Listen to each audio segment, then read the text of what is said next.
Poder sentar.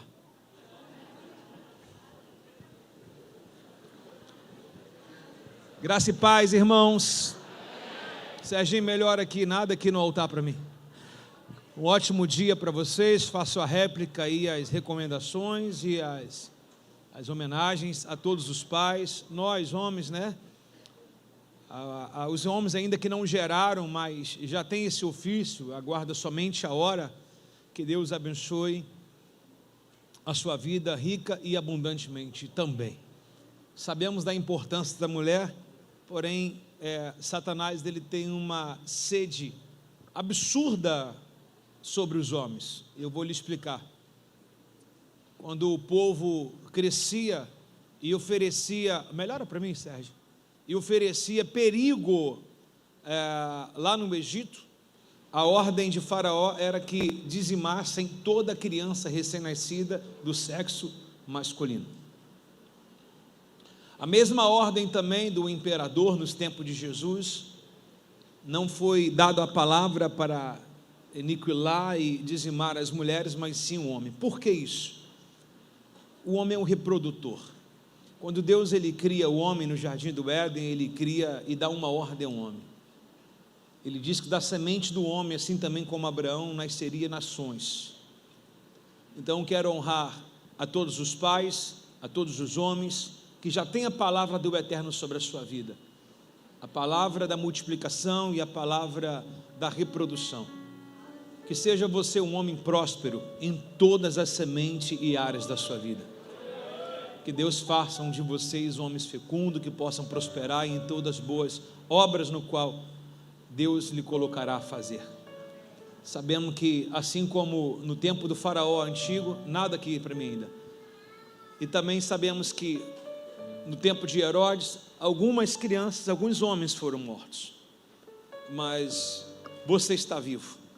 Jesus foi o escape te representando naqueles tempos, e Moisés também foi o escape te representando naquele tempo.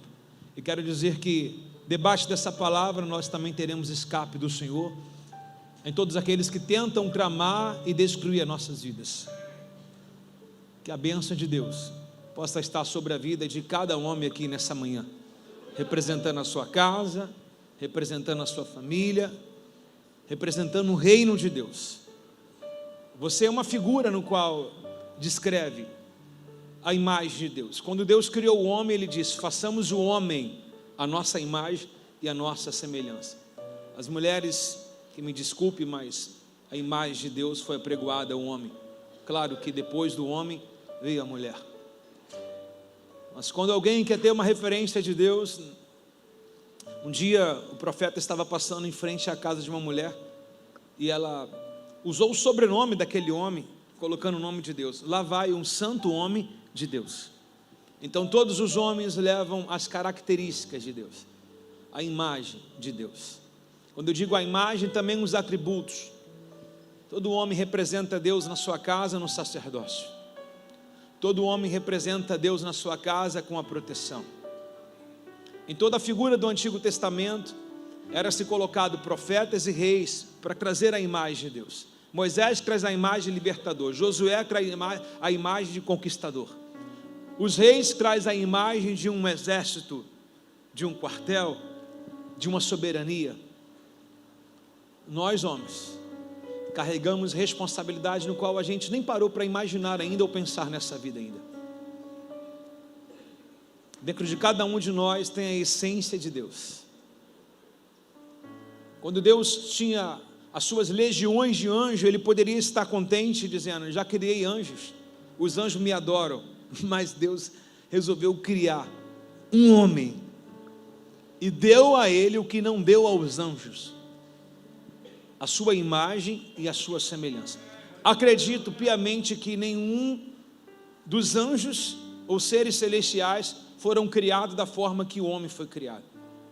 O poder de Deus da palavra haja, ele está predominante em todas as galáxias.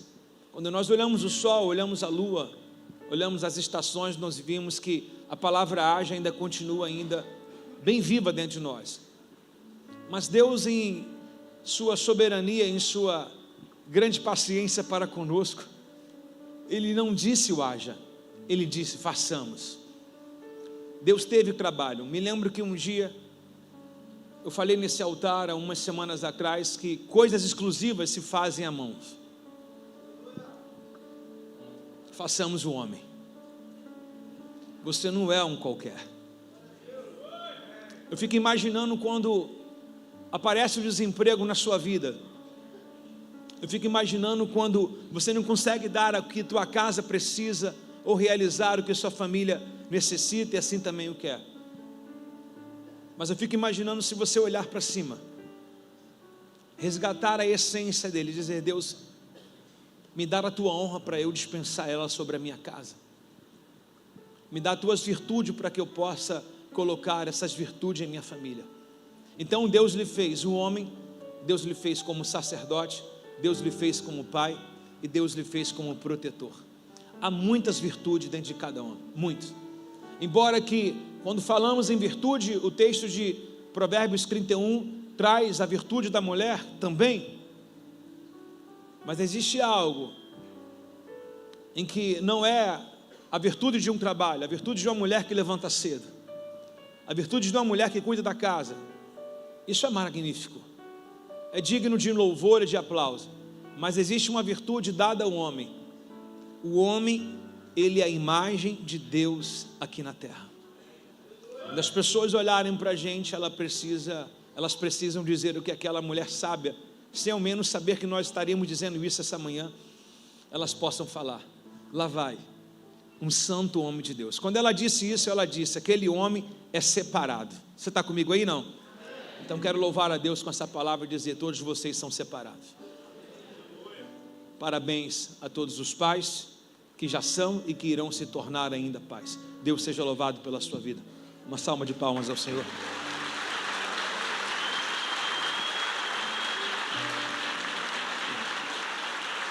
Hoje nós iremos falar de pai. Quem é pai, por favor? Quem é pai? Os homens levantam a mão. Cedo ou tarde você vai ser, irmão. Amém? Glória a Deus. Hoje nós iremos falar sobre a parábola do pai e do filho pródigo. Não iremos falar do filho pródigo, será mencionado, mas a nossa tese principal é falar desse pai magnífico. Todo mundo, recente agora, 2 semanas atrás, acho que o outro lugar está bem melhor, vou mudar de lugar. O Lele, ele andou falando aqui, Leandro, sobre, tá mesmo, aqui está bem melhor, sobre o filho pródigo. E nós conhecemos essa palavra pautada, já discorremos durante anos, a leitura do filho pródigo e o irmão do filho pródigo. Mas vamos atribuir a esse pai, porque esse pai, lendo ontem à noite, já vinha em meu coração um desejo, um anseio de falar no Dia dos Pais, o pai do filho pródigo.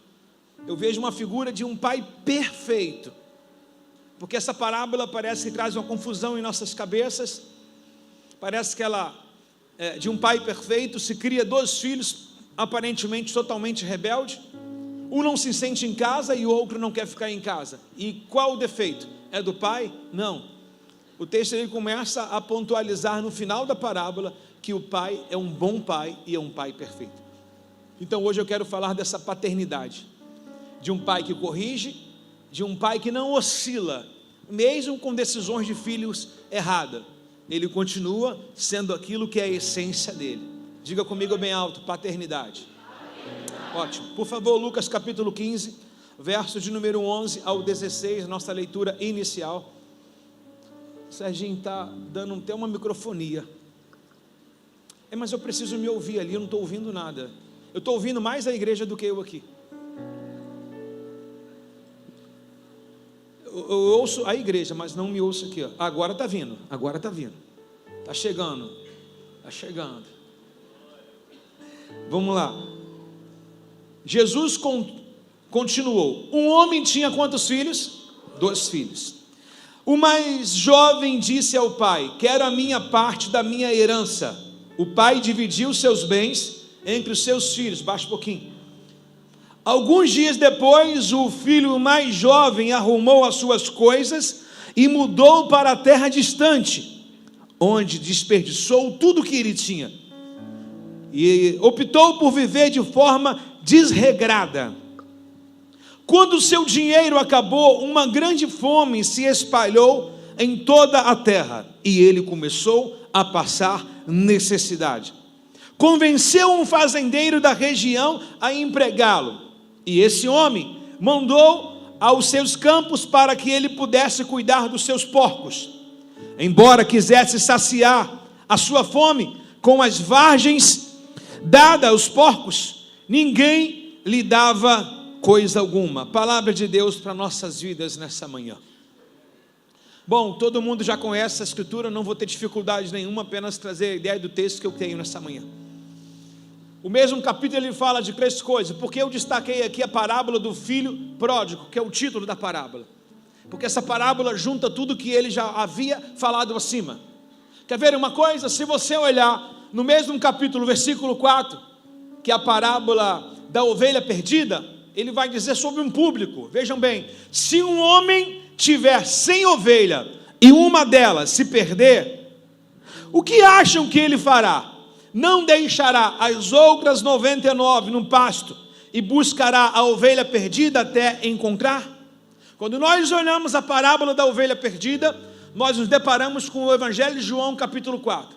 Jesus guarda os seus discípulos que eles veio buscá-los, e ele manda que ele vai comprar alimento para ele próprio, para o seu rebanho, para o seu discipulado, e nesse exato momento ele vai atrás de uma ovelha perdida. Uma das 99 estão comprando alimento para que eles possam saciar, e uma perdida que já tivesse tido alguns maridos, decepções na sua filha, haveria de encontrá-lo num poço, chamado ela uma ovelha perdida.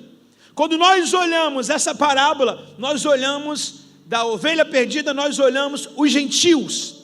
O que é esse público chamado gentio?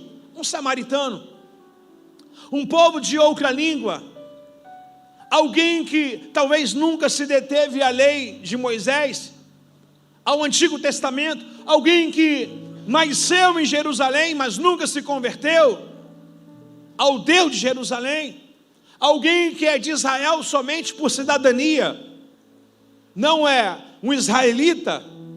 Então, quando ele coloca essa parábola do filho pródigo, acima ele descreve, e nessa parábola ele faz a junção dos 2 públicos que ele veio pegar. Então, quando ele diz sobre a ovelha perdida, ele está dizendo todo gentio. O que é um gentio para a gente hoje? Um ímpio. Todo ímpio. Por exemplo, alguém na sua casa, nasceu na sua casa, você é crente, mas alguém desde berço não é crente. Alguém desde berço ainda não se converteu. É um gentio do Antigo Testamento e é um ímpio nos dias de hoje. Agora, ele faz outra descrição, agora para os de casa. No versículo de número 8, ele faz a descrição da dracma perdida, ou de dracma perdida, que é uma moeda. E suponhamos que uma mulher tenha 10 moedas de prata e perca uma, acaso não acenderá uma lâmpada e varrerá toda a sua casa inteira, até procurá-la e com cuidado até encontrar? Então a primeira frase acima das ovelhas perdidas são os ímpios no qual iriam se converter. Eu vim para as ovelhas perdidas de Israel. E a segunda parábola colocada para nós agora é sobre os judeus de Jerusalém. Todos aqueles cujo qual já conheciam a Torá, já andavam na lei. O som está bem, estou recebendo um monte de informação que todo mundo está dizendo assim, do som. Aí embaixo, lá também, aqui para mim também. Dá uma olhada aí vocês de cima, dá uma cirandada na igreja.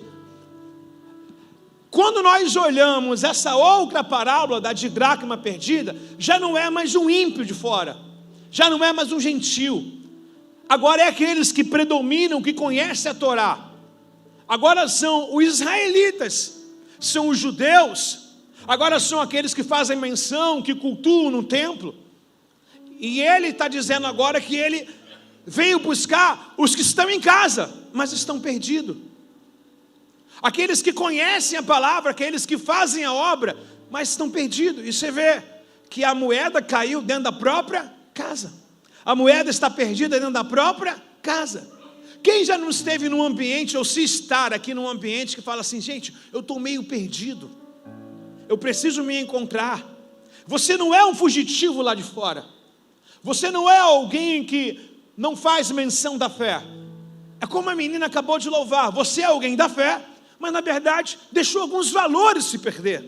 A didracma caiu, e qual a alusão que ele faz? Eu vim para vocês que entraram no ciclo somente religioso, que servem de forma mecânica. Eu vim para vocês que são da fé. O que eu vou fazer? Eu vou ligar a luz, vou achar aonde eu perdi, para que eu some 10 de dracma, não apenas 9 de dracma. Então essas duas parábolas acima foram isoladas. Ora, eu vim para uns e também vim para outros. Não é só para dizer que Jesus veio buscar e salvar os perdidos, não. Ele mostra literalmente que ele também veio ligar a rota, ligar o GPS de quem já tirou a pilha do GPS. Daqueles que estão mecanicamente, aqueles que não sentem mais a sensibilidade do Espírito Santo, aqueles que usam literalmente o que a Bíblia diz, só vivem da letra, mas o Espírito já se apagou há muito tempo. E ele diz, eu vim para ligar a luz de vocês, eu vim para fazer vocês acharem a didracma perdida. Lembra do que Apocalipse diz? Lembra de onde caíste, arrependa-te, volta ao primeiro amor. Então ele tem paixão pelos perdidos, mas ele tem paixão para que os que se perderam aqui também se achem, tanto de dentro quanto de fora. Aí quando ele faz alusão, Vera, essa parábola do filho pródigo, ele também diz, um homem tinha 2 filhos, ou seja, a ovelha perdida e a didracma perdida. O homem tinha 2, e não é normal que um dos filhos vai para fora e o outro fica em casa? A mesma coisa. Então qual é o texto original em que essa mensagem faz menção? Jesus está pregando para os judeus e para os gentios.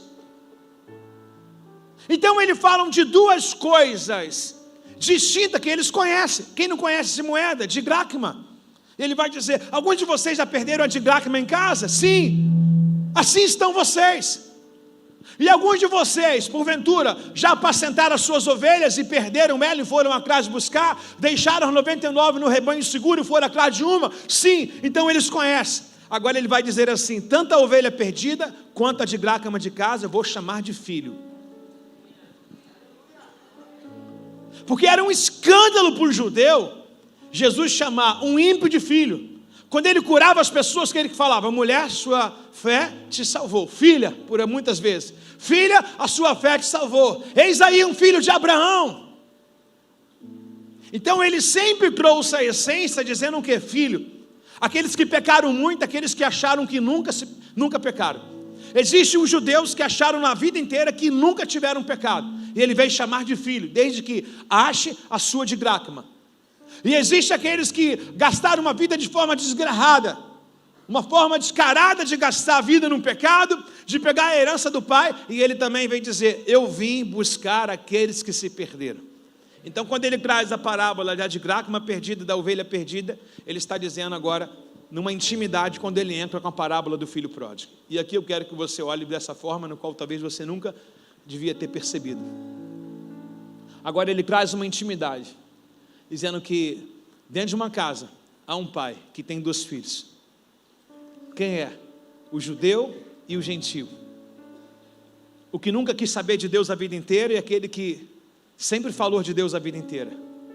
Então aquele que falou de Deus a vida inteira, ele falou, eu vim resgatar o teu valor. E aquele que sempre se achou distante de Deus sem valor nenhum, ele falou, eu vim te dar o teu valor. E aí essa parábola começa dizendo, um homem tinha 2 filhos. Deu para entender agora? Um homem tinha 2? As ovelhas de dracma. Um homem tinha 2 filhos. Ele colocou em objetos, em um animal, depois ele trouxe para dentro de casa. E ele disse, um homem tinha 2 filhos. O filho mais jovem disse ao pai, quero a parte da minha herança. O pai dividiu seus bens entre os filhos. Algum tempo depois, o filho mais jovem arrumou as suas coisas e mudou para a terra distante, onde desperdiçou tudo que ele tinha e decidiu viver de uma forma desregrada. Então o primeiro filho, um filho mais novo, é o filho que está longe do pai. Quem já ouviu aquela palavra assim, não, eu não estou desviado não, só estou afastado? Quem já ouviu? de alguém. Você acredita nisso ou não? Quem acredita nisso? Eu estou desviado, estou só afastado. Quem já acredita nisso? Eu vou parar de fazer pegadinha, porque vocês não estão levantando mais a mão, pô. Você fala, não é? E vocês, eu não é. Quem acredita que existem filhos afastados? Dá uma olhada aqui no altar para mim, meu filho, por favor. Existe filhos afastados. Quem é filho afastado aqui? É o filho pródigo. O que é afastado, né? Aquele que deixou de caminhar no caminho. Por exemplo, eu sou o caminho, a verdade e a vida. João 14:6. Então deixou de andar, se afastou de quê? Do caminho. Então esse filho mais novo, que é o filho chamado pródigo, o outro tem o nome de mais velho, ele está longe do pai, então ele está desviado. Literalmente ele está desviado do caminho. Ele saiu, ele foi-se embora. Ele não jaz mais na obediência, não mais apregou o conhecimento ao caminho. E o outro filho? Eu acho que até troquei com a confusão de vocês. O primeiro é desviado. Repete comigo, o filho pródigo é um filho desviado. Agora, o outro filho, chamado filho mais velho, é um filho afastado. A palavra desviada porque saiu, já não está mais. Suponhamos aqui, para elaborar a palavra desviado, o afastado é melhor, eu vou usar eu e ele. Eu estou no mesmo lugar que ele, mas eu estou... Eu estou o quê? Afastado dele, né? Estou no mesmo lugar, mas eu estou... Isso era o filho mais velho, mas o filho mais jovem, tem como você dizer isso aqui, não? O filho mais jovem estava onde? O pai estava em casa e ele estava onde? Desviado. E o filho mais velho, ele estava na mesma casa, porém afastado. É igual um casal que dorme no quarto e o outro dorme na sala. Existe? Existe? Ué, vai mentir, irmão? Existe. O que a gente mais sabe disso aí, é ou não é? Eles estão desviados? Não, eles estão o quê? Diga, mas hoje vai voltar a dormir na cama. Nota de R$200, está desviada do seu bolso ou afastada?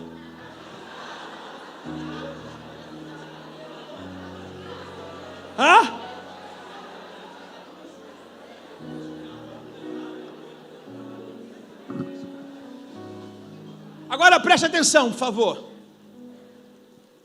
Dá para entender o que é um desviado e um afastado? Sim ou não? Sim ou não, pessoal? Sim. Então, quem está comigo aí?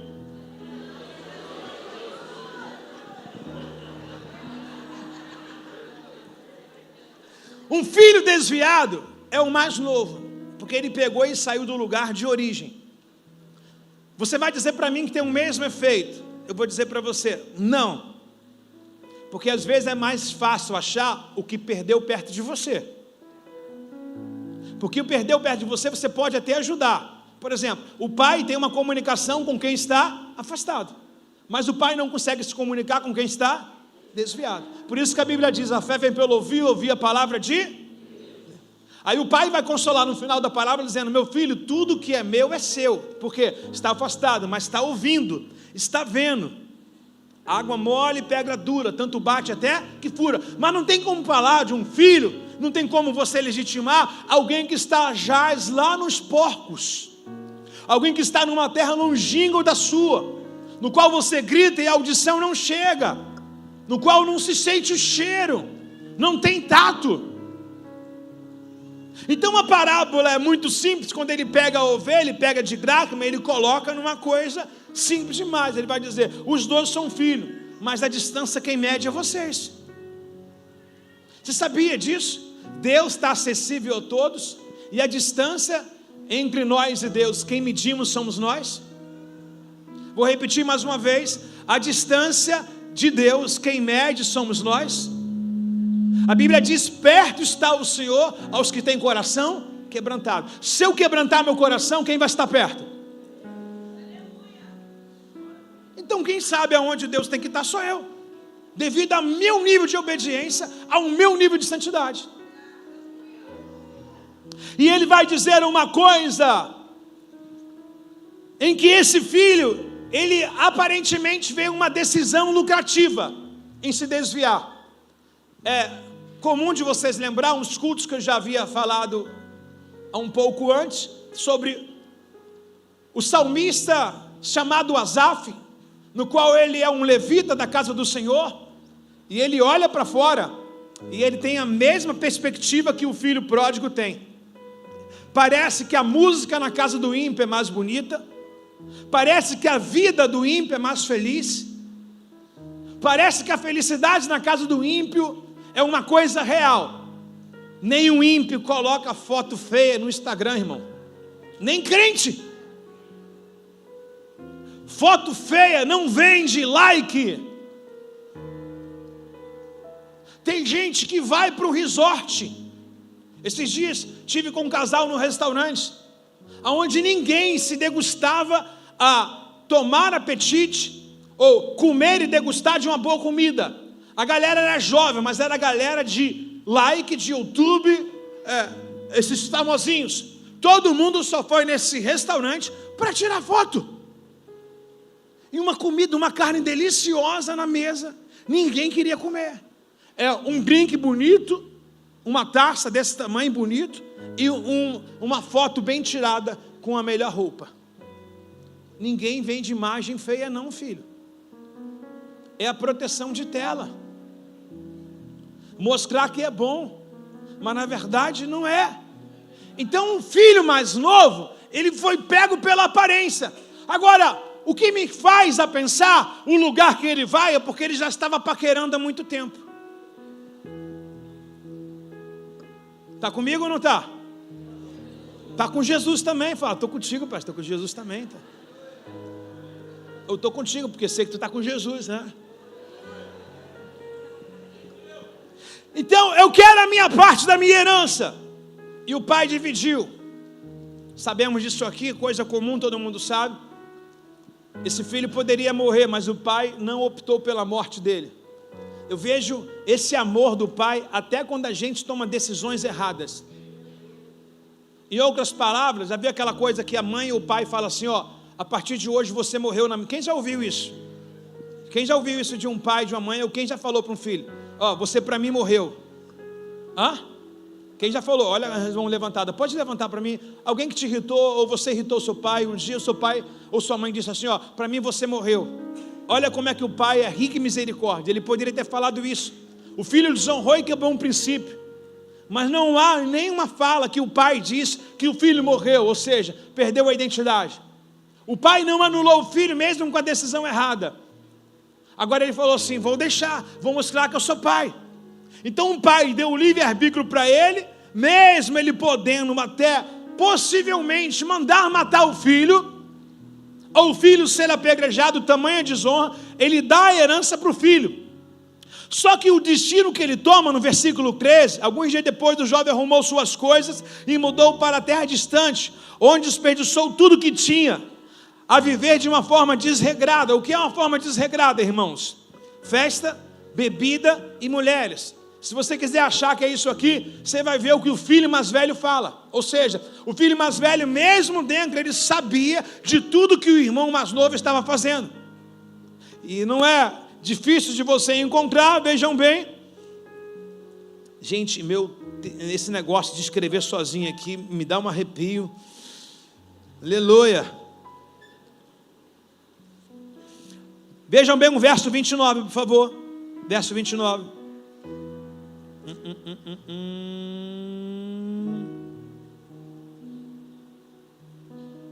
Ele respondeu, todos esses anos tenho servido e trabalhado como escravo para o Senhor, nunca recusei obedecer uma de suas ordens, nunca nem mesmo dei um cabrito para festejar. Agora no verso 30, está escrevendo muito, tem uma seção aqui, meu Deus. E o pai vai responder, meu filho, você está sempre comigo, tudo que eu tenho é seu. Ô Jesus, eu perdi onde ele estava aqui. Ele vai, ele volta. Eu vou voltar aqui, irmão, vou obedecer aqui, essa sessão aqui. Ele escreve, ele volta, eu tenho que virar para cá, mas se eu virar ali, ela vai ficar menor.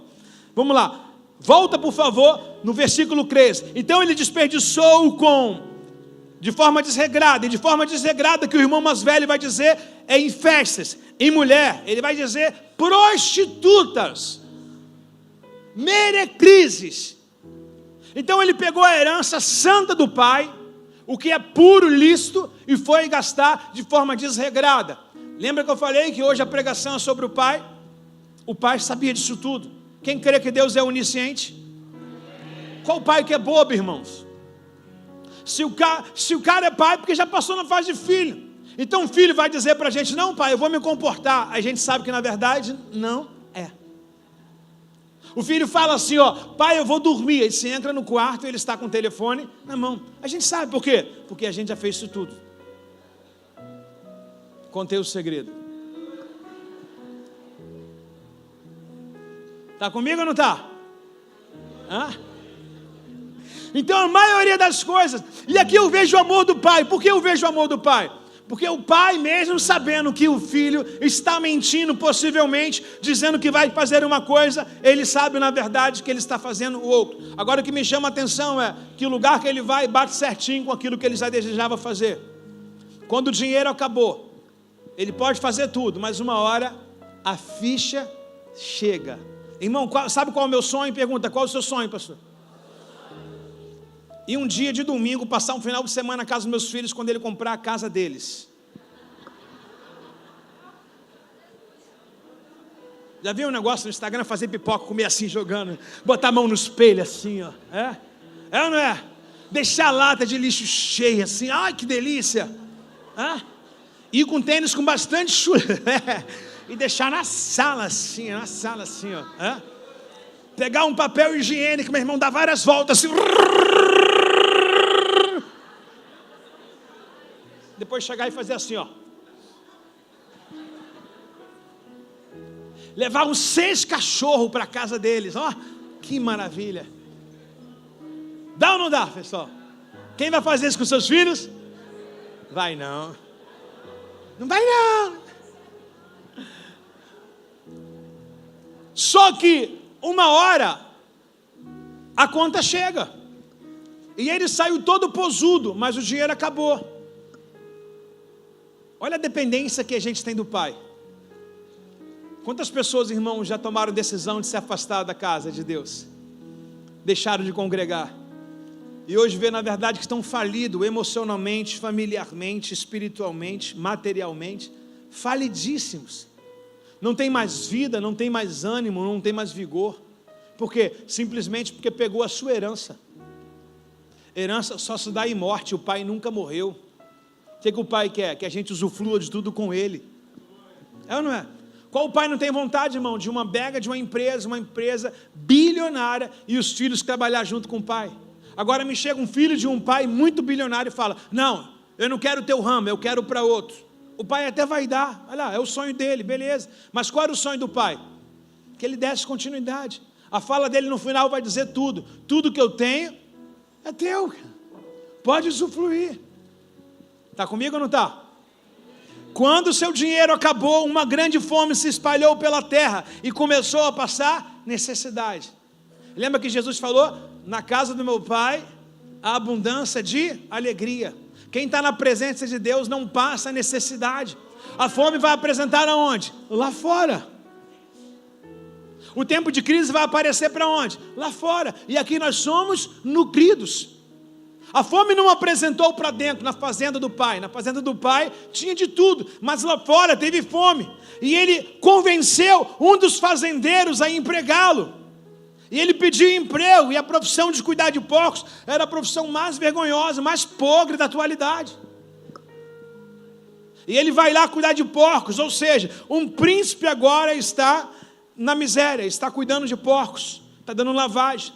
Ao ponto do texto trazer uma reflexão dizendo que ele pensou em comer a comida dos porcos. Isso traz para a gente o tanto de necessidade que a gente tem quando a gente sai da fazenda do pai.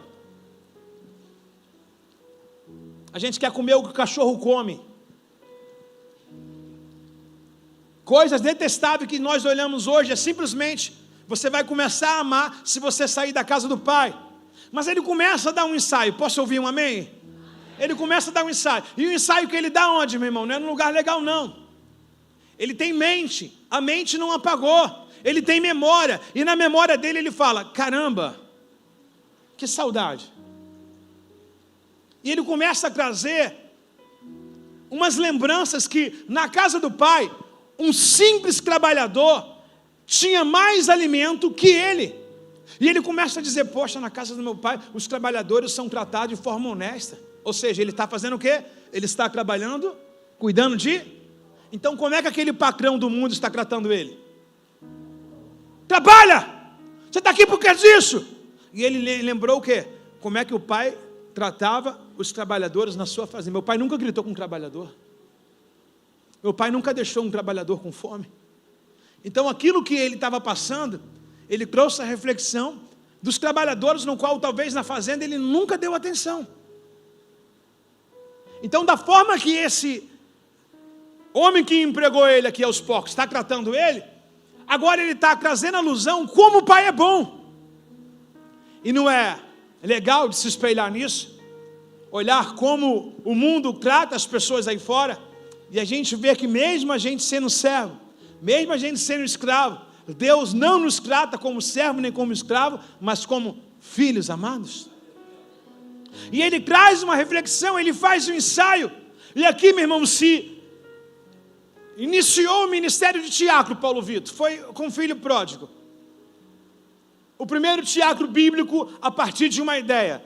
E ele disse assim: quando finalmente caiu em si, só pensou, tá? Não praticou, no verso 17. Até os empregados do meu pai têm comida de sobra. Onde é que ele deu valor? A água que ele tinha, que não tinha para beber, quando ele estava sem água no chiqueiro. Quando é que ele deu valor àquele prato de comida em que ele menosprezava na mesa na casa do pai, dia de domingo, quando ele teve fome para comer as alfarrobas, que são essas bolotas que os porcos comiam. Então, na necessidade dele, ele lembrou da abundância na casa do pai. E ele começou a ensaiar e disse assim: poxa, um trabalhador na casa do meu pai está melhor do que eu aqui. Eu não sei para qual faraó que você trabalha, mas trabalhar para Deus é sempre melhor. Eu não sei qual cuidador de porcos você está aí apegado ainda, mas tomara que seja amanhã de você dizer assim: caindo em si. Então, até os empregados do meu pai têm comida de sobra, e eu estou aqui morrendo de fome. Teatro. Vou tornar a casa de meu pai e vou dizer: oh, pai, eu pequei contra o céu e contra o Senhor, já não sou digno de ser chamado seu filho, por favor, me trate como um dos seus empregado. Na cabeça dele é o quê? Mata a minha fome. A necessidade momentânea. Só isso. Nem só de comida viverá o homem. Então na cabeça dele, o ensaio dele foi o quê? Vou voltar para a casa do meu pai, que pelo menos eu não vou morrer de fome. Só isso. Olha o pensamento medíocre. Quando a gente se afasta, a gente quer obter e quer ter pouca coisa. Somente fome, irmão. Você sabe, irmãos, que eu vi minha mãe dizer a vida inteira a um padrasto que nos criou, que era sem afeto, sem afeição, sem amor, sem carinho. E ele dizia: pelo menos tem comida na mesa. E vi a minha mãe a vida inteira dizendo assim: quem vive de comida é porco. A vida inteira era cachaçada, bagunça. Mas eu bebo cachaça, mas a comida está lá na mesa, não falta nada. E ela dizia com alto e bom som: quem vive de comida é porco. Não adianta, irmão, sair de lá com o mesmo pensamento de lá de fora aqui. Deus tem muito mais do que pedimos, do que pensamos e imaginamos. Deus não quer apenas lhe dar: o Senhor é meu pastor, de nada eu tenho falta. Não é só falta da comida, mas Deus quer suprir as suas emoções. Deus quer suprir o seu financeiro. Deus quer suprir as suas carências, seja emocionais, seja espirituais, seja familiar. Na casa do meu pai há abundância de alegria, não é de alimento só. Nem só de pão na casa do meu pai viverá, mas de toda palavra que sai da boca dele. O que nós aprendemos com o filho pródigo aqui? Não é somente o físico que Deus quer nos nutrir, é corpo, alma e espírito. É vida plena e vida que nos satisfaz, irmãos. comida por comida, fica no chiqueiro. Mas na casa do Pai não, é carinho, é afeto, é amor, é compaixão, é alegria. Bom dia, pessoal. Bom dia. Quem vive de comida é porco. Emblemático isso. Nunca compare a casa do Pai com aquilo que você viva lá. O salmista vai dizer, mas vale um dia nos teus atos do que a vida inteira que eu passei cuidando de porcos lá fora. Um dia na sua casa vale muito mais do que 1000. Um dia por 1000. Por quê? Porque na casa do meu Pai é abundância de alegria. Agora o que nos chama a atenção é que ele diz, não sou digno de ser chamado seu filho. Essa é a síndrome da igreja hoje. A gente se diminui. Aqui mostra a mente racional de cada um de nós. Qual a mente racional de cada um de nós? Deus não vai me perdoar. O que eu fiz não tem jeito. Eu abortei, por isso que eu sofro hoje. Eu divorciei, por isso que eu pago o preço hoje. Eu fiz, aconteceu, eu matei. A nossa mente condenativa. Se acha que esse filho pródigo não fez tudo isso? Fez. Ele abortou o sonho do pai. Ele matou o pai por um momento. Ele é um assassino. Ele desonrou o nome do pai e da família.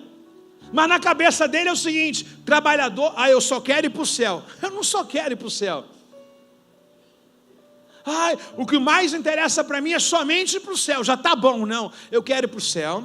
Eu quero sentar à mesa com Jesus. Eu quero receber os gatos. Você está comigo aí? Não. Não é nenhuma exigência. É apenas posicionamento de quem não é empregado e é filho. Então na cabeça dele é o seguinte, não, pelo menos ter o que comer já está bom. Meu filho, você não vai viver como porco a vida inteira.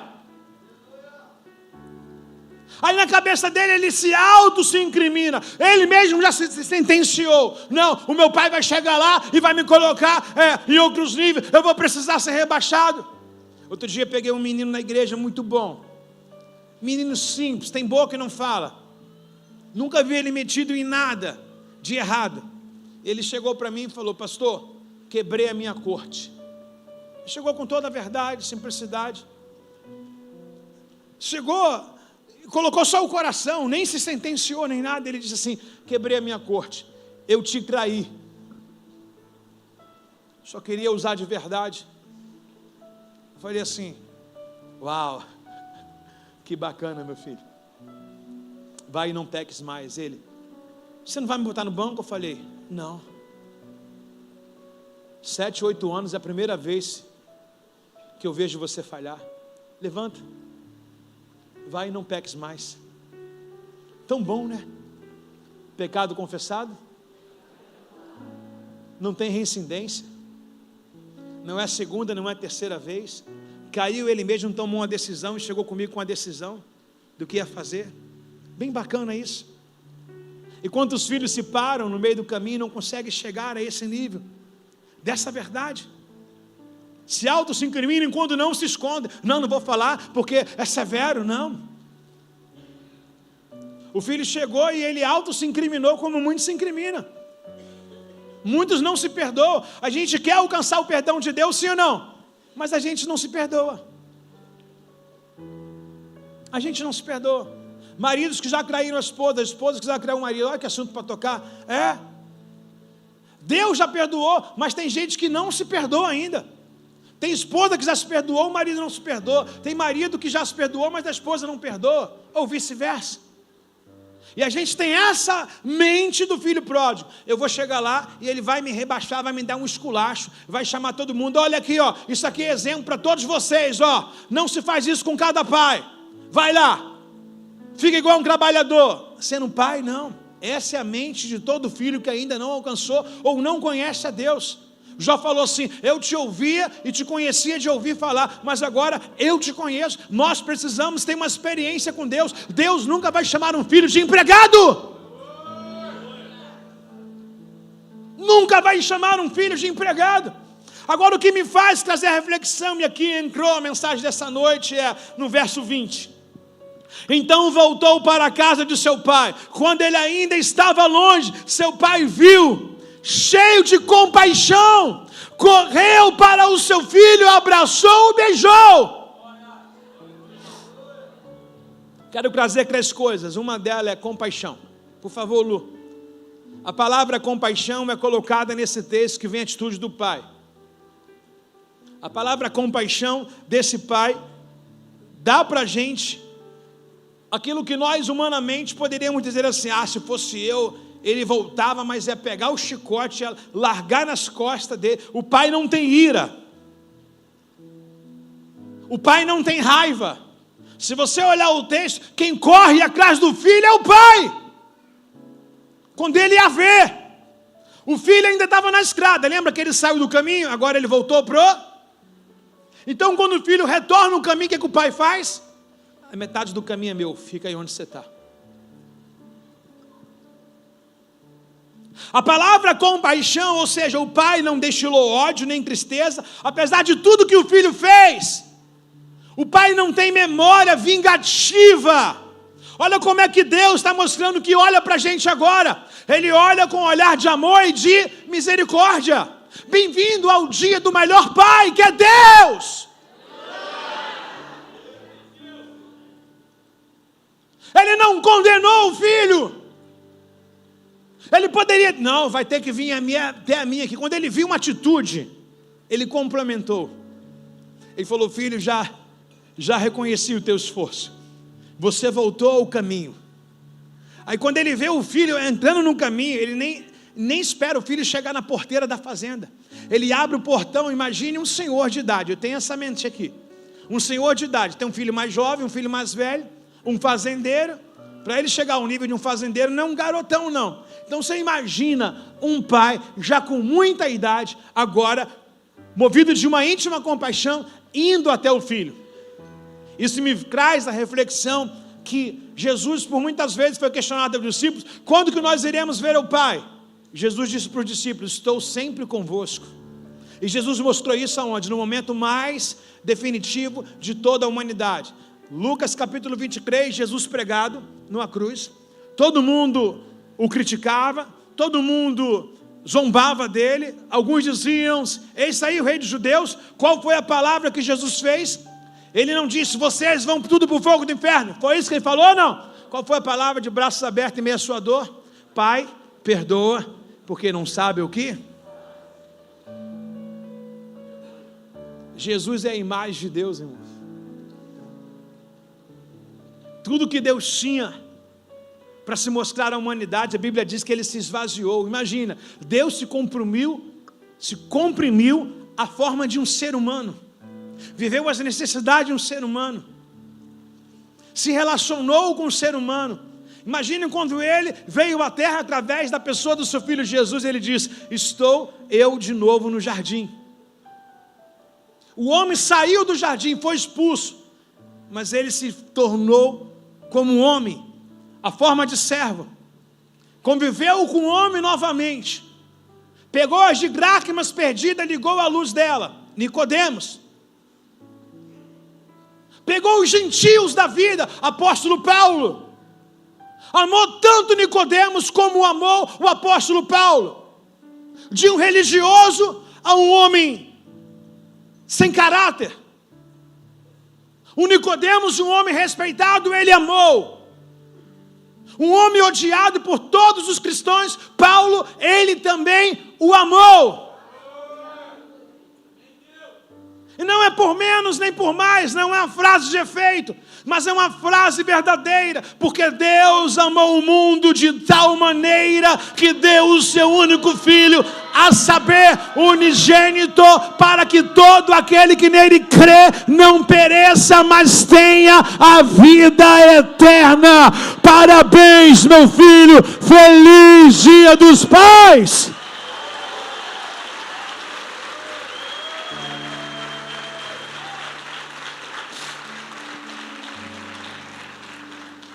O que é que o pai quer da gente? Pergunta para mim. Gente, mais alto. Atitude. Qual a atitude? De voltar ao caminho. De ligar a lâmpada se você é um cristão, ou se você não é, de você permitir ser achado. Então a palavra compaixão na sua originalidade, é colocar no lugar do próximo. A maioria de nós, pai, precisamos fazer um exame. Pergunta, qual é? Na idade que teu filho tem, o que você fazia? Ou na idade que seu filho tem, o que você era? Um exemplo, quem tem filho aqui de 11 a 15 anos, levanta a mão. Na época sua, de 11 a 15 anos, você era um santinho? Não estou dando margem para os nossos filhos não, tá? Quem aqui tem filho de 16 a 18 anos? Idade mais confusa do mundo. É ou não é? O que você fazia entre 16 e 18 anos? Hã?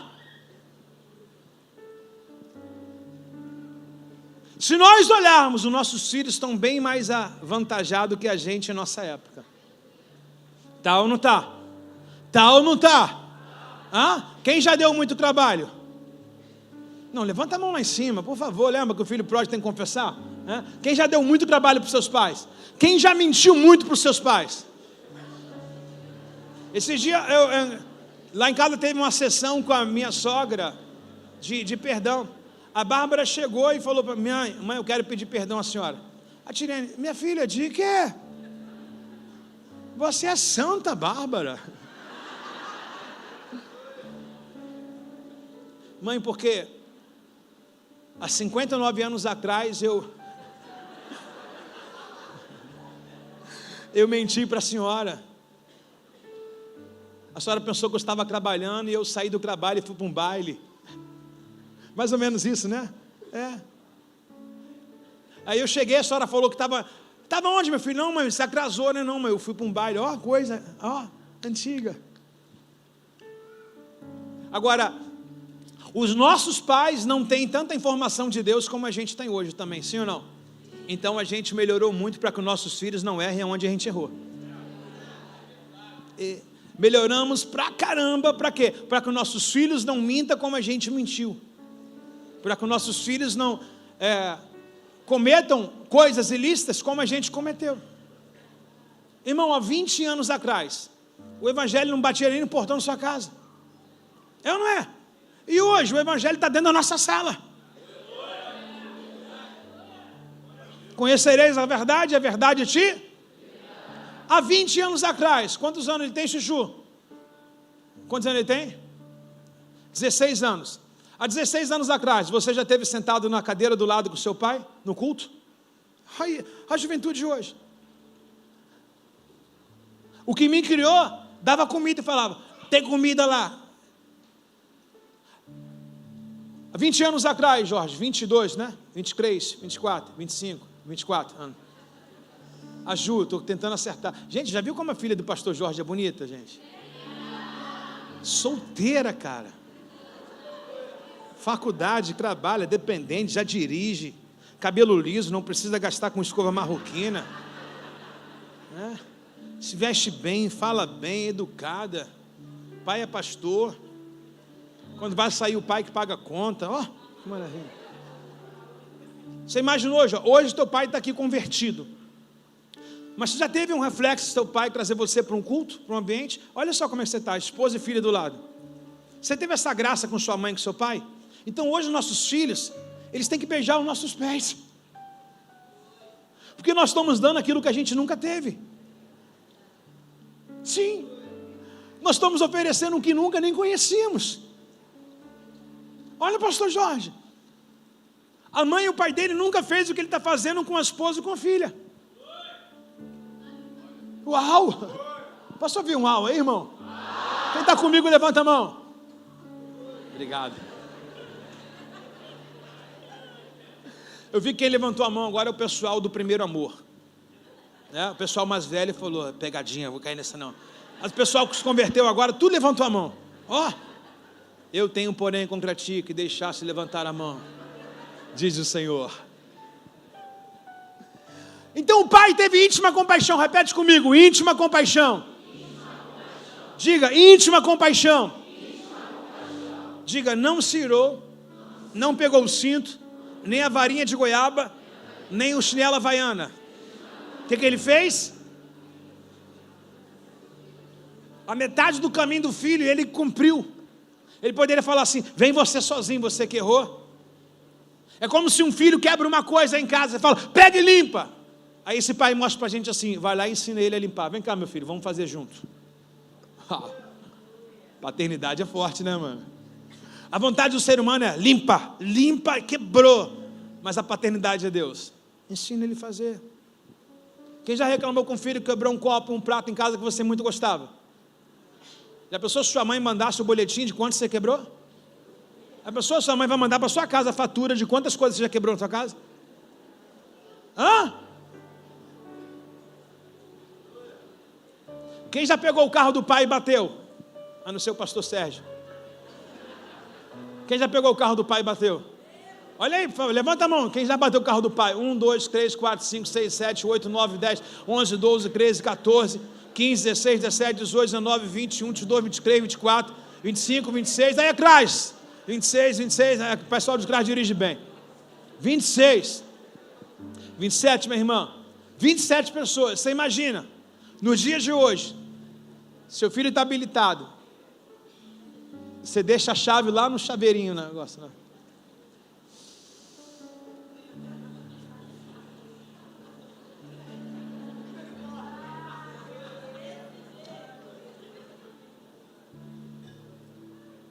Está comigo ou não está? Já está com Jesus, né? Diga: íntima compaixão. Resumindo, colocar no lugar do outro. É olhar para o Gabriel, olhar para Esther e falar: caramba, apesar de eles ter muitas informações que nós não tínhamos, muitos acessos que nós não tínhamos, muito mais evoluído, Letícia, do que nós, né? Mas ainda assim, colocar no lugar. Então, qual o papel do pai? Não julgar e ajudar a fazer. Está comigo ou não está? Pode falar amém, irmão. Não é pecado não, irmão. A outra coisa que me chama aqui a atenção, no verso de número 20, é que o texto diz que ele correu para o filho. Imagine um senhor de idade correr. O que ele fez? O que ele fez? O que ele fez? Faz assim com seus braços. O que ele fez? Isso significa que o filho não tinha chegado em casa. Ele somente avistou. Suponhamos que ele está na porteira da fazenda. E ele olha o filho entrando no caminho, um caminho que leva até a fazenda. E quem sabe de fazenda sabe que a tua fazenda está lá, tantos hectares lá. Aí a tua fazenda está isolada sozinha. Tem um caminho só, que é o caminho da tua fazenda. Imagine que a vista que o pai dava era uma vista panorâmica. E quando ele olha, ele vê um jovem vindo, não com a mesma roupa que saiu, pelo menos a cor, pelo menos a forma da roupa, mas o texto diz que quem é pai até de longe, meu irmão. Quando ele olhou, ele falou: eu conheço aquele andar. Imagina ele comentando com alguém: é ele. Não, a roupa de mendigo, você acha mendigo? É ele. Olha como é que é. Então o jeito de andar, a paixão. Estava lá em Vassouras, Jorge, na casa da sua prima. Fui lá, Jorge, sou crente. Paguei minha dívida. Aquela menina tem uma paixão por cachorro absurdo. Eu perguntei para ela: vem cá, você gosta mais do cão ou do seu marido? Ela falou: pastor, pergunta difícil, hein? Perguntei logo na frente dele, para ficar toda sem graça mesmo. E aí tem um cachorro que é muito apegado a ela. E tem outro pequenininho que é apegado a ele, o marido, o Júnior. E a Vanessa. Estávamos conversando na sala. Essa cachorrinha estava lá no quarto, virada a porta assim, na cama dela, dormindo. A gente estava lá, não estava nem para a hora do Brasil. O quintal dela, sem brincadeira, acho que é daqui a casa até do outro lado da rua, não é? O portão. Lá, Jorge, lá. Até o final, né? Aqui é a casa dela. Lá na rua é o portão. O cara chegou no portão, não assoviou, não fez nada. Quando ele entrou no portão, nem barulho faz. O cachorro saiu voado do quarto atrás dele. Eu falei: tu tem zap, cão? Eu pensei que o cachorro tinha zap. que ele deve ter falado assim, estou chegando. O cachorro, eu falei, gente, fiquei assim, fazendo meus cálculos, né, aritméticos, falei assim, gente, o que esse cachorro sentiu? Disseram que é o cheiro. Eu falei, cara, tu não toma banho? Coisa absurda. Então, um cão, sendo um cão, mostrou pra gente que o pai é aguçado e sente. Você acha quando você falou assim, vou para a casa do pai, o pai estava aqui ou não estava? Você acha que ele já não viu você lá? O pai sempre tem uma visão ampliada ao nosso respeito. Diga a pessoa do seu lado, o pai te enxerga de longe. Então ele correu. Então no Oriente Médio, naqueles tempos antigos, um pai, ele tinha uma figura de alguém ríspido. Salomão, Davi está para morrer. Sabe o que o Davi disse para Salomão? Vem cá, meu filho, seja homem. Imagina ele dando essa bronca no filho. Seja homem. Então, os tempos antigos bíblicos, um pai não poderia demonstrar nenhum tipo de afeição. Sabe aqueles pais antigos que não podem sorrir? Os pais modernos de hoje brincam, né? Faz cosquinha, conta piada. Olha o Tiago. O Tiago é um pai moderníssimo. Ele fica, ele e Tabita, não sei quem é a criança ali, os dois contando uma piada para o outro. A Tabita chega, pai, essa está sem graça.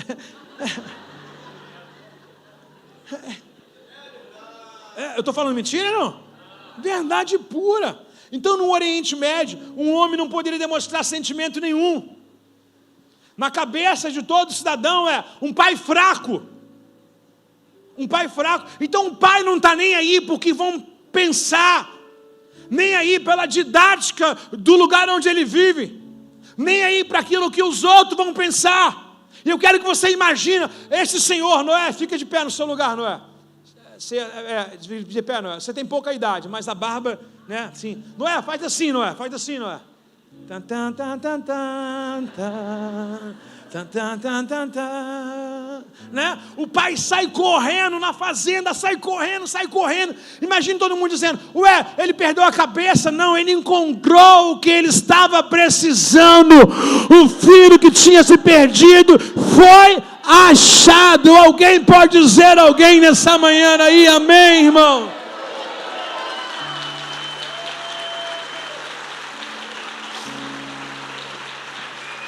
Faz assim, igreja, faz assim. Faz assim, igreja, faz assim. Faz assim, vai, Noé. Faz assim, toda a igreja, faz assim. Só o susto que você tem, faz assim. Isso, está bonito, vai, faz assim. Pelo menos você pode dizer, no domingo eu fiz o exercício. Imagine um senhor de cabeça branca, um senhor de muita idade, quebrando qualquer tipo de protocolo e preconceito, e correndo atrás do seu filho. Sabe o que me faz pensar isso aí, irmão?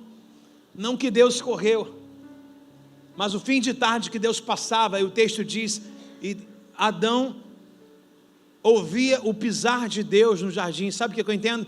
Deus está sempre em busca de nós. Deus está sempre correndo atrás de nós. O salmista vai dizer, se eu tentar fugir, tu me pega. Jonas tentou um dia, até no ventre da baleia, no fundo do mar, Deus encontrou Jonas. O salmista vai dizer, como eu posso fugir da sua presença? É impossível. Ele diz que ele deixa 99 e vai atrás da uma ovelha que se perdeu. Pega a visão, um senhor, seu Paulo, já bem velhinho, nem se compara aqui, todo mundo muito jovem, correndo atrás na fazenda dos empregados. O fazendeiro está doido. O que deu na cabeça do pai? O pai não se ateve o que iriam pensar dele, o que iriam julgar. Não sei quanto tempo que ele não fazia o exercício, mas o texto diz que ele correu, e acho isso mó barato. Ele quebrou um protocolo, e para te resgatar, Deus escala montanhas, irmãos. Ele pula muralhas, irmãos. Ele pula muralhas, ele não vê obstáculo para te resgatar, irmãos. Ele sai correndo atrás, ele vai atrás, e ele começa a dizer, olha quem vem, todo mundo, o que está acontecendo? E ele sabe quem está vindo, mas todo mundo ainda está descrente, mas ele começa a correr, e começa a demonstrar compaixão. Imagina aquele homem começando a chorar, e um senhor de idade chorando, você chora junto. E ele vem correndo,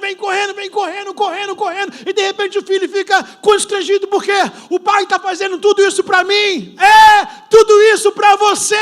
Deus se esvazia para nos encher.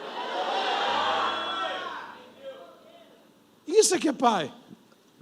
E ele corre desesperado no meio de um monte de funcionário. Imagina alguém dizendo, meu senhor, vai devagar. Ele, não me atenha. Meu senhor, cuidado, não me toque. Escala a montanha, derruba as muralhas, só para te encontrar.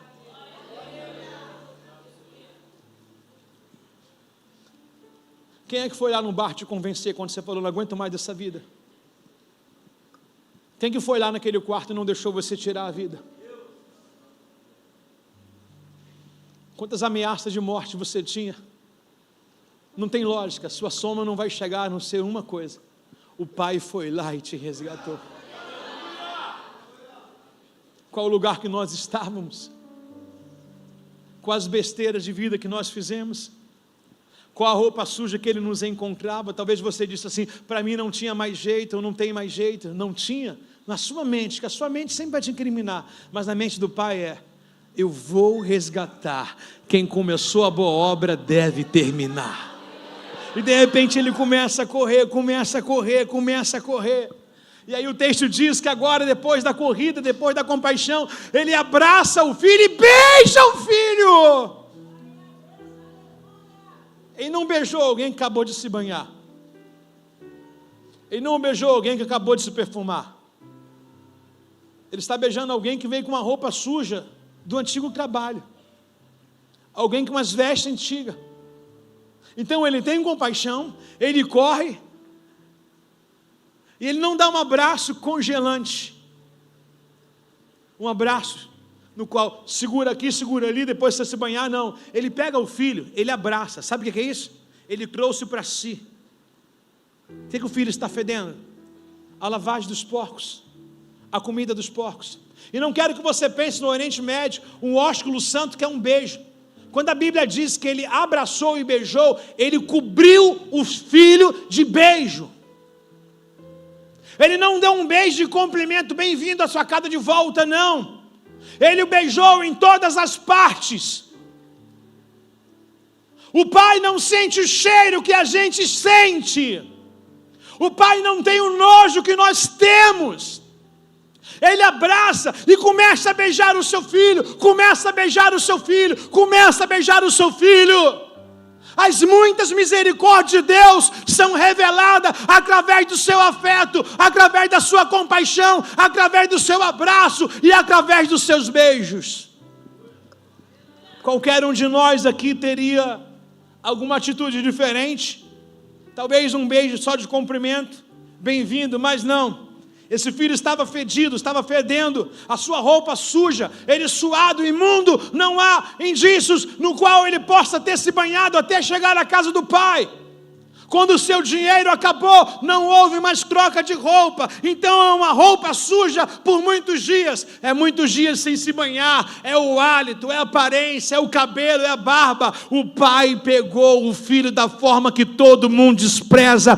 Eu não sei o valor que as pessoas têm dado para você lá fora, ou não dado valor, mas eu quero dizer que quem está na casa de Deus, irmão, é um filho amado, é um filho muito abraçado, é um filho cujo pai cobre de paixão e compaixão. Alguém pode receber essa palavra aí, meu irmão? Sinta-se amado. Feliz Dia dos Pais.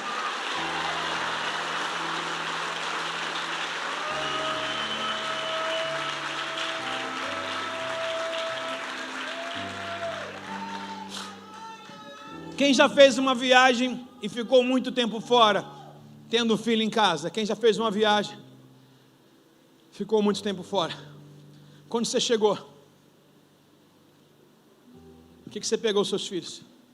Quer ver, recentemente agora tivemos aqui uma notícia maravilhosa. A princesa da Tiele do Marcelo Tiele, está onde? Estava no hospital, né, hospitalizada. Deus a teve com ela lá. Eu vi o vídeo que vocês postaram quando ela chegou em casa. Teve festa, teve bolo, teve alegria, teve louvor, reuniu família. É mais ou menos isso. Independente do hospital, independente da bactéria, do estado que estava, quando entra em casa, é muito amado. Quem já viu aqueles cachorrinhos que você passa tempo fora? Aí quando você chega, ele mija nas suas pernas e tudo, tamanha felicidade. Não é que ele está sem educação, não sabe o que fazer. É que a alegria dele tomou conta, o momento dele ali é nostálgico ali, ó. Ele está, sabe, vivendo aquele mundo, então ele começa, a alegria dele a urinar em você, a querer tudo, ele quer atenção, ele passa debaixo das pernas, ele volta. Quem já viu isso? Essa alegria que o pai sentiu. O nome disso é quem ama de verdade. Quem ama de verdade faz todas essas coisas. Então o pai, ele tem compaixão. O pai, ele correu. E o pai agora o abraçou, o beijou. Se o texto tivesse somente assim, o beijou, eu diria que seria um cumprimento, bem-vindo. Não, mas o texto diz que abraçou. E já que ele abraçou, meu irmão, ele começou a encher o filho de beijo. Bem-vindo, bem-vindo. E eu fico dentro desse místico de sentimento de um pai que abraça, de um pai que beija, de um pai que chora. E eu vou com minhas palavras. Eu acredito que o pai pegou o filho no colo e começou a girar. E disse: eu esperei tanto por esse momento. São as felicidades que a gente tem na vida. Quando você está com muita saudade, o que você faz? Você pega, joga para o alto, você gira, você faz tudo. E a Bíblia diz que um pai natural, que é pecador, sabe fazer essas coisas, imagina o pai celestial.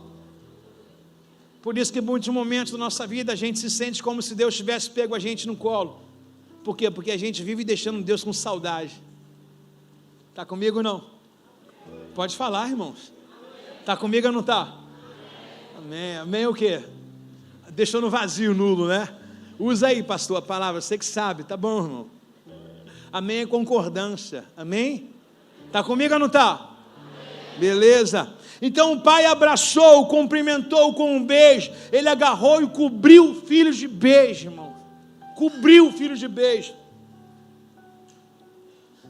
Ele não olhava com olhar julgativos até dos seus próprios fazendeiros ou trabalhadores. Então o pai mostra sentimento para a gente, ele mostra amor, ele mostra afeto.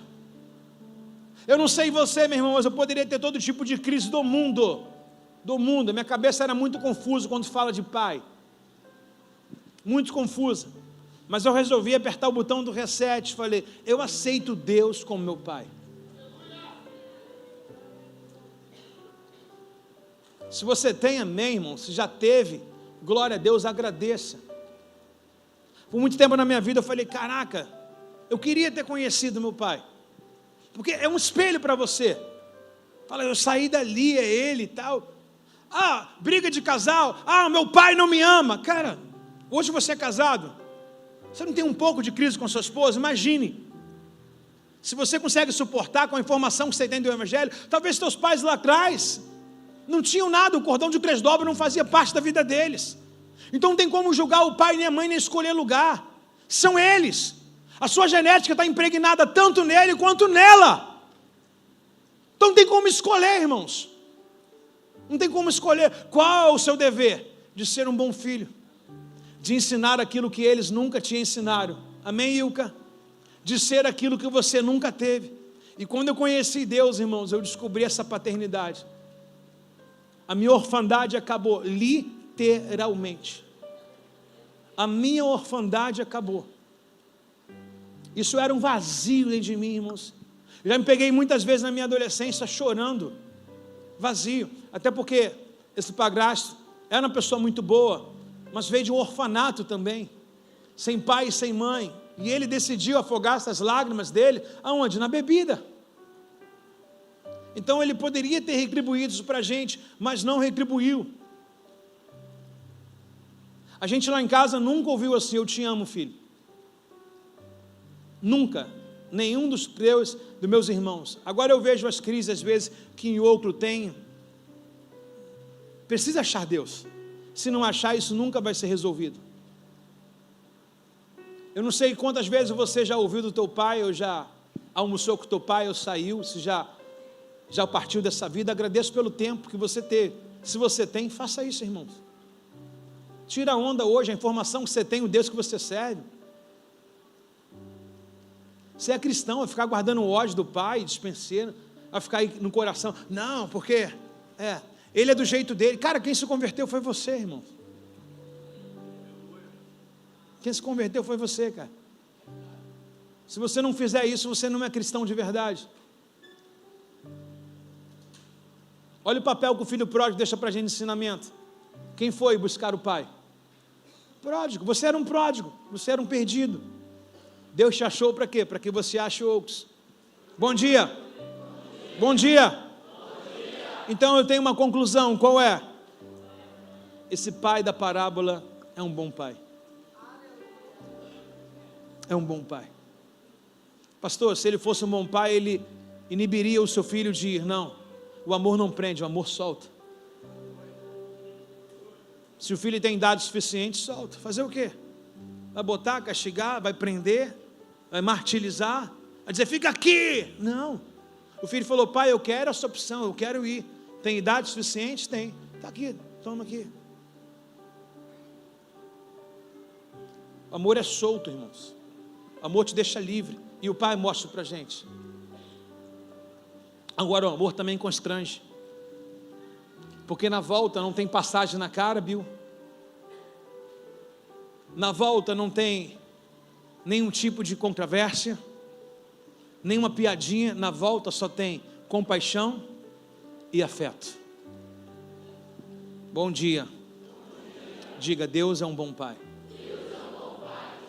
Quem é pai aqui? Levante sua mão, por favor.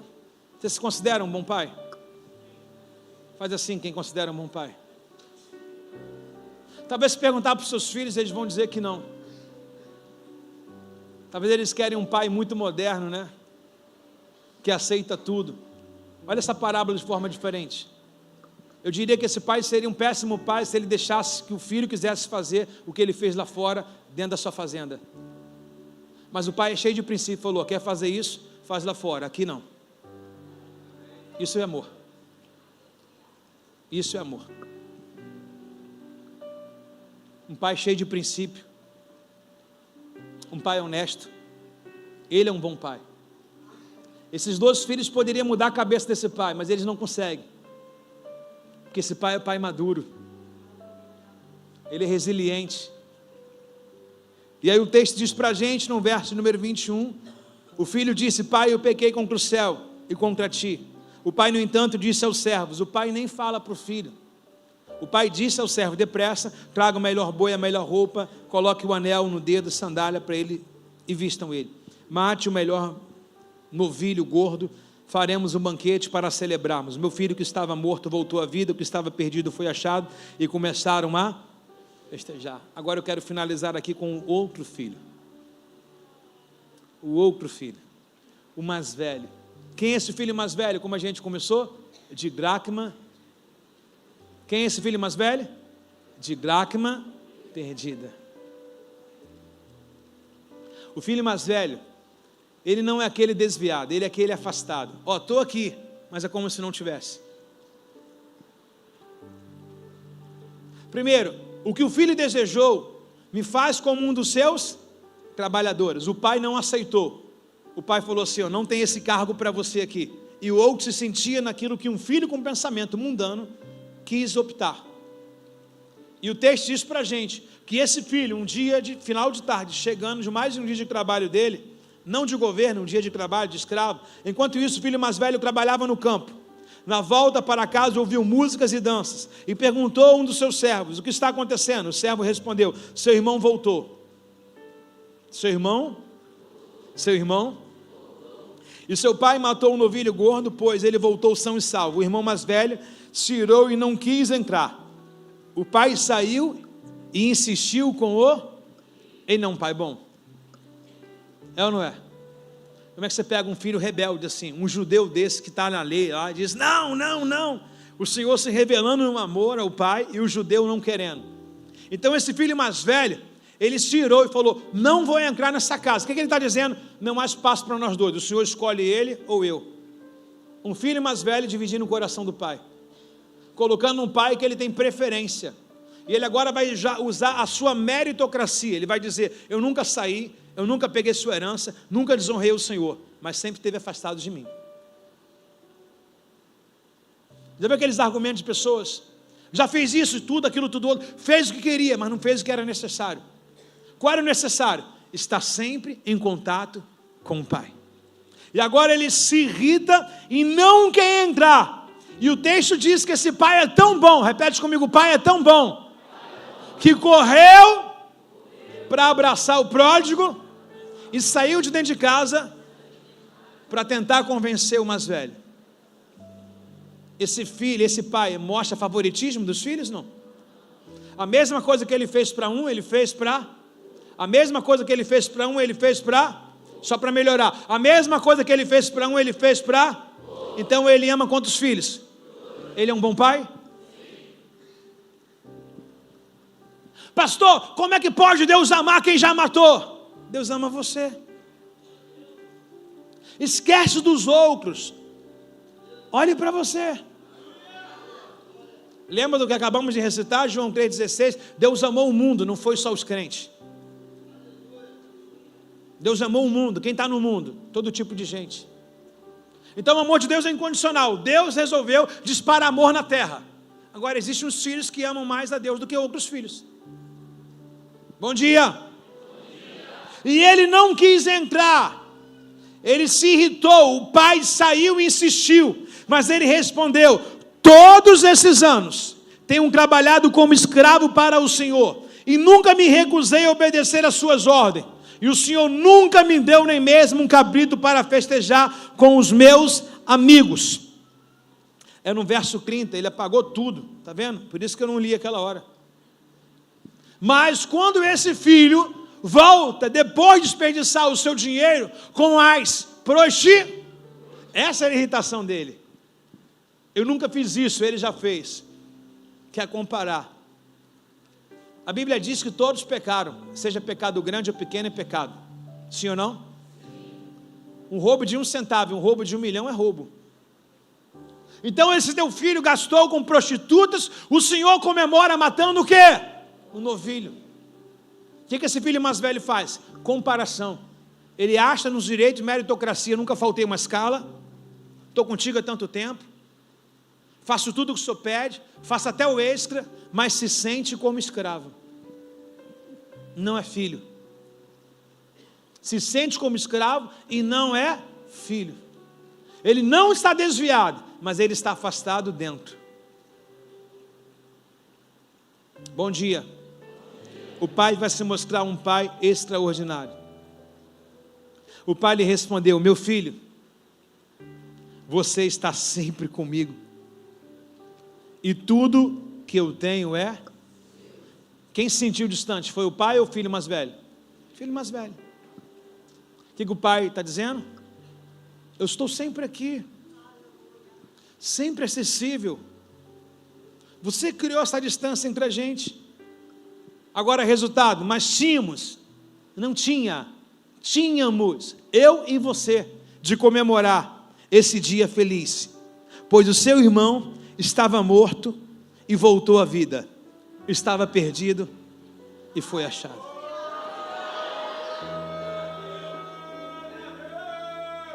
Conclusão? Gênesis capítulo 4 mostra 2 netos de Deus que são filhos também, Caim e Abel. O texto diz que um, quando foi fazer um culto para Deus, preparou a melhor oferta, e o outro foi de qualquer jeito. O que a gente vê isso diariamente? O pai sempre vai amar todos os filhos. Quem é pai aqui de 6 filhos? Levanta a mão, por favor. Irmão, tu tem 6? 3 casais, irmão? Mas tu é muito jovem, cara. Ela é sua esposa do lado? Não. Vem mais por aí, não? Não? Chega, né? Quem é pai de Sete aqui? E de Caim? E de Abel? Quem é pai de Sete? De 8? De 8. O cara lá tem 7, mano. Levanta a mão de 7, por favor. De 7. Fica de pé, irmão. Desse tamanhozinho. Sabe o que é, irmão? Ali em cima também, sabe o que é? Frasco pequeno, enche mais rápido. É. O que? Aí em cima também? Tu tem 7, vigraceiro. Tu tem que ter 10 profissões, cara. Alguém tem 8? 7 também? Gente, 7 filhos. Vocês tentaram fazer o quê? As tribos?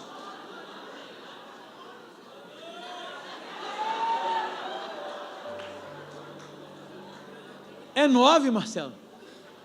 Tu tem 9. Alguém tem 10 aqui, não? 10? 10? 9? Fala o nome de todos eles. Mais alto.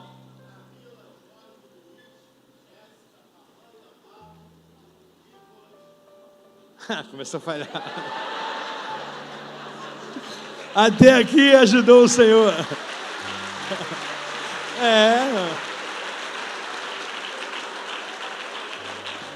A minha mãe com 3 lá em casa, eu trocava o nome de todo mundo. Vinha me chamar, ô André! Mãe, eu sou Alexandre, mano. Com 3, já acaba lá a confusão. Você foi bem, você foi bem. Ainda bem que os outros não estão aqui. Poderiam estar, devem estar, mas ainda bem que eles, reformulando, que eles não ouviram que o nome deles não foram citados. Ele falou até o 6º e até aqui nos ajudou o Senhor. O que a gente descobre ouvindo essa parábola, irmão? Deus é inigualável. Deus é único. Mas existem uns filhos que amam mais a Deus que outros filhos. Então eu entendo que o amor de Deus é dispensado a todos da mesma proporção. Mas tem uns que aproveitam mais. É o que ela falou, se você tem pai, aproveita. Já falei lá em casa, falei assim, se eu morrer, minha casa está falida. Se eu morrer, vocês vão passar um pedaço. É a ausência que faz um pai. Que ninguém sabe trocar uma lâmpada. Ninguém sabe consertar nada. Outro dia acabou a luz, não souberam ligar o disjuntor.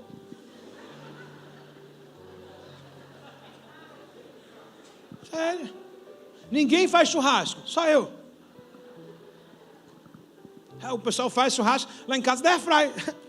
Aí quando é minha vez, faz do carvão.